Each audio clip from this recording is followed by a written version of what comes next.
Resumen de la Biblia del libro Job, parte número 5. Tercera ronda de diálogos. Persistencia en la injusticia y la defensa de la integridad. Capítulos 22 al 27. Introducción. En estos capítulos, 22 al 27, del libro de Job, se despliega la tercera y última ronda de discursos entre Job y sus amigos, marcando un punto crucial en la narrativa. A diferencia de los intercambios anteriores, el tono se vuelve más severo y las posturas más inflexibles. Elifaz retoma la palabra con un discurso cargado de acusaciones personales, ya no insinuando, sino afirmando directamente que Job ha cometido pecados graves, especialmente en su trato con los pobres y necesitados. Para Elifaz, la única explicación posible del sufrimiento de Job es su culpa moral, y por ello lo exhorta a arrepentirse sinceramente. Job, profundamente dolido pero aún firme, responde con una mezcla de desesperación y esperanza. Expresa su intenso deseo de poder comparecer ante Dios y presentar su caso, convencido de que sería escuchado con justicia. A pesar de no entender el silencio divino ni la aparente prosperidad de los malvados, Job se aferra a su integridad y a su confianza en un juicio justo, aunque sea invisible por ahora. Bildad, por su parte, apenas logra articular una breve reflexión sobre la pequeñez del ser humano frente a la majestad de Dios, lo que parece reflejar el agotamiento argumentativo de los amigos. Job toma esa debilidad como una oportunidad para profundizar su visión sobre la grandeza divina, sin dejar de cuestionar la lógica de quienes lo acusan injustamente. En su última declaración, reafirma con solemnidad su inocencia y proclama que no cederá su integridad, incluso ante la muerte. Esta sección resalta el contraste entre la rigidez teológica de los amigos y la autenticidad espiritual de Job. Muestra a un Job cada vez más determinado, más desafiante ante las respuestas fáciles, y también más reflexivo en su búsqueda de sentido. Su voz comienza a elevarse por encima de los discursos humanos, anticipando la intervención divina que vendrá más adelante. Capítulo 22, tercer discurso de Elifaz. En esta última intervención de Elifaz, su tono se vuelve claramente acusatorio y tajante. Ya no habla con ambigüedad ni intenta suavizar sus palabras. Ahora ataca directamente el carácter de Job, acusándolo de cometer pecados graves y concretos. Según Elifaz, Job ha oprimido a los pobres, ha negado agua al sediento, ha despojado a viudas y ha quebrantado la confianza de los necesitados. Estas acusaciones no provienen de pruebas, sino de la suposición teológica de que el sufrimiento extremo solo puede ser consecuencia del pecado profundo. Elifaz ya no trata de consolar ni de razonar, sino de persuadir a Job por medio del temor y la culpa. Su argumento se basa en una visión rígida de la justicia divina. Para él, Dios no permite que los justos sufran como lo está haciendo Job. Por tanto, Job debe ser culpable de grandes transgresiones, incluso si él mismo se niega a reconocerlas. Sin embargo, Elifaz también ofrece una vía de redención. Le dice a Job que si se arrepiente, si vuelve humildemente a Dios y aparta la iniquidad de su vida, entonces Dios lo restaurará, lo prosperará nuevamente y lo protegerá. Le asegura que tendrá paz, favor divino y que sus oraciones serán escuchadas. Este discurso, aunque envuelto en promesas de restauración, refleja una teología simplista e implacable que no da espacio a la posibilidad del sufrimiento del inocente. Elifaz representa aquí la voz de una religiosidad tradicional que no logra comprender ni acompañar la experiencia real del dolor humano cuando ésta rompe con sus esquemas. Capítulo 23. Respuesta de Job, parte 1. En este capítulo, Job responde con un tono de profunda introspección y deseo de justicia. A diferencia de sus respuestas anteriores, esta vez no se dirige directamente a sus amigos, sino que abre su corazón en una especie de monólogo dirigido hacia Dios. Job no niega su sufrimiento ni busca justificarlo con teorías humanas. En lugar de ello, expresa un anhelo sincero de poder acercarse al Señor y presentar su causa delante de Él. Job desea tener una audiencia directa con Dios, convencido de que si pudiera exponerle su situación, Dios lo escucharía con justicia. Él cree firmemente en su inocencia y está seguro de que Dios, siendo justo, comprendería su integridad. Sin embargo, el gran dilema que presenta Job es que no logra encontrar a Dios. Busca a la derecha y a la izquierda, al norte y al sur, pero Dios parece estar ausente, escondido, inalcanzable. Este sentimiento de abandono por parte de Dios resuena como un eco del sufrimiento humano más profundo, no solo el dolor físico y emocional, sino también la angustia espiritual de sentirse solo, incluso frente al Creador. Sin embargo, a pesar de esta aparente ausencia, Job mantiene una chispa de fe. Reconoce que Dios conoce el camino que él ha recorrido y afirma: cuando él me haya probado, saldré como el oro. Job 23, 10. En este capítulo se percibe un Job más reflexivo, más firme en su esperanza de que la verdad será revelada, aunque la oscuridad aún lo rodee. Su búsqueda de Dios no es una huida, sino un acto de confianza en medio de la incertidumbre. Capítulo 24. Respuesta de Job, parte 2. En este capítulo, Job continúa su reflexión, pero ahora dirige su atención a una gran paradoja que lo desconcierta profundamente. La aparente prosperidad de los impíos y la impunidad con la que muchas veces actúan en el mundo. Con tono de protesta y dolor, Job plantea preguntas difíciles sobre la justicia divina. Se pregunta por qué Dios, que es justo, permite que los malvados vivan tranquilos, acumulen riquezas y opriman a los más débiles sin que reciban un castigo inmediato. Describe escenas de injusticia social con crudeza: viudas y huérfanos abandonados, pobres despojados de su escasa ropa, campesinos que trabajan sin descanso para sobrevivir, mientras los malvados viven seguros, sin temor. Job denuncia cómo los malhechores esperan la oscuridad para actuar, como los ladrones y adúlteros que obran en secreto, creyendo que no serán vistos. Sin embargo, lo más angustiante para Job es que estas personas a menudo mueren en paz y sus descendientes prosperan, sin que la justicia divina los alcance en vida. Este discurso refuerza la gran contradicción que Job está viviendo. Si Dios gobierna con justicia, ¿por qué permite que estas cosas ocurran?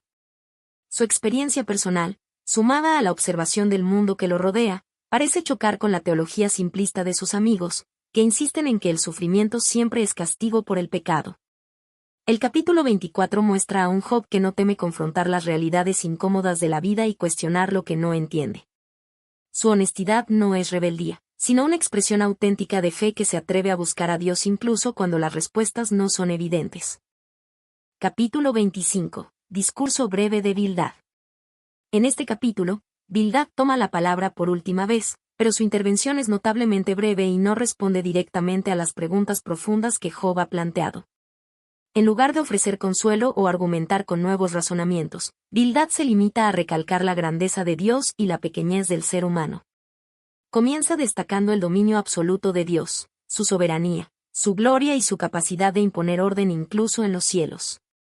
Para Bildad, Dios es tan puro, tan excelso, que ningún ser humano puede compararse con él, y mucho menos pretender ser justo ante su presencia. Afirma que incluso la luna y las estrellas, símbolos de grandeza en el cielo, no brillan con pureza frente a Dios. Si eso es así, cuanto menos el hombre, que es gusano y verme. Esta comparación es dura, y aunque busca exaltar la santidad divina, también deja una imagen desoladora de la condición humana. Bildad no menciona el sufrimiento de Job, ni muestra compasión por su dolor. Su discurso no busca comprensión, sino subrayar que, ante Dios, el ser humano no puede justificar nada. Es una teología que no deja espacio para el debate ni para el misterio del sufrimiento no merecido. Este breve capítulo sirve como contraste con las respuestas largas y apasionadas de Job, mostrando cómo los amigos de Job se han quedado sin argumentos y repiten las mismas ideas, sin llegar a tocar el fondo del problema. ¿Por qué sufre el justo? Capítulo 26. Primera parte de la respuesta final de Job. En este capítulo, Job responde al breve discurso de Bildad con una mezcla de ironía, profundidad teológica y reflexión sobre el poder de Dios. Es una de las intervenciones más impresionantes de Job en cuanto a su descripción de la grandeza divina. Job comienza de manera irónica, criticando a sus amigos por su falta de ayuda y sabiduría real. ¿En qué has ayudado al débil? ¿En qué has sido útil al brazo sin fuerza? Con estas preguntas retóricas, Job expresa su decepción ante la incapacidad de sus amigos para consolarlo o brindarle una explicación verdadera en medio de su sufrimiento. Luego, Job se adentra en una exposición poética sobre la majestuosidad de Dios. Habla de cómo el Señor gobierna incluso sobre el Seol, el lugar de los muertos, cómo extiende el norte sobre el vacío y cuelga la tierra sobre la nada. Describe maravillas como la formación de las nubes, el control de las aguas y el límite del horizonte entre la luz y las tinieblas. Lo más asombroso es que, al final de esta descripción impresionante, Job afirma que todo eso es apenas los bordes de sus caminos, una pequeña muestra del verdadero poder de Dios. Lo que el ser humano alcanza a percibir de Dios, dice Job, es como un susurro, y sin embargo es sobrecogedor. ¿Quién podrá entender el trueno de su poder? Este capítulo muestra un Job que, aunque sumido en el dolor, mantiene una visión profunda y reverente de Dios. Reconoce que hay mucho que no se puede comprender sobre la divinidad, y con esto desafía la teología simplista de sus amigos. A diferencia de ellos, Job no pretende tener todas las respuestas, pero no deja de buscar a Dios. Capítulo 27. Segunda parte de la respuesta final de Job. En este capítulo, Job continúa su defensa final con una afirmación solemne de su inocencia y una reflexión profunda sobre el destino de los impíos. Se mantiene firme en su integridad, incluso frente a la insistencia de sus amigos en que su sufrimiento es evidencia de culpa. Job comienza con un juramento solemne: vive Dios, que ha quitado mi derecho, que mientras haya aliento en mí, no hablarán mis labios injusticia. Esta introducción tiene el tono de un testamento espiritual. Job declara con firmeza que no negará su justicia ni se considerará culpable para complacer a sus amigos. Su conciencia está limpia, y está decidido a sostener su integridad hasta el fin. Luego, hace una fuerte crítica a los impíos, describiendo su aparente prosperidad como efímera. Puede que acumulen riquezas, dice Job, pero sus bienes no los beneficiarán por mucho tiempo. Al final, la justicia divina prevalecerá, sus hijos sufrirán, sus casas quedarán desoladas, y sus bienes serán repartidos por los justos. Aunque no niega que los malvados puedan prosperar temporalmente, Job enfatiza que su destino final será de ruina. Es importante notar que Job está utilizando aquí el lenguaje de sus amigos, que suelen asociar el sufrimiento con el castigo divino, pero con un matiz distinto. Job no se incluye entre los malvados. Él quiere dejar claro que su sufrimiento no es resultado de una vida impía. Más bien, está exponiendo una realidad más compleja, que el juicio divino no siempre es inmediato ni fácilmente observable. Este capítulo cierra la sección de discursos entre Job y sus amigos con un tono firme, desafiante y éticamente elevado. Job no solo defiende su inocencia, también nos invita a pensar en una justicia divina más profunda que no se rige por apariencias o suposiciones humanas. Conclusión. Los capítulos 22 al 27 marcan el cierre del tercer y último ciclo de discursos entre Job y sus amigos, y con ello se alcanza uno de los puntos más intensos del libro. A diferencia de los ciclos anteriores, este último refleja un endurecimiento de las posturas. Elifaz lanza acusaciones más explícitas, atribuyéndole a Job pecados específicos y culpándolo directamente por su sufrimiento. Bildad, por su parte, apenas aporta una reflexión breve, repitiendo la idea de la insignificancia humana frente a Dios. Y Zofar, notablemente, ya no participa, como si el debate hubiese llegado a un punto muerto. Frente a esto, Job se mantiene firme en su defensa. Aunque dolido, cansado e incomprendido, no renuncia a su integridad. Su deseo de encontrarse con Dios se vuelve más apremiante y sincero. Su argumento gana profundidad, más que justificar su inocencia, se convierte en un llamado por claridad y justicia ante un mundo en el que el mal parece prosperar y el justo sufre sin explicación aparente. En su respuesta final, Job también se apropia del lenguaje de sus amigos para reflexionar sobre el destino de los malvados, pero sin incluirse en esa categoría. Esta sección nos deja una poderosa lección sobre la honestidad espiritual. Job no niega el dolor ni busca respuestas fáciles, lo enfrenta con valentía, sabiduría y una fe que, aunque probada, sigue viva.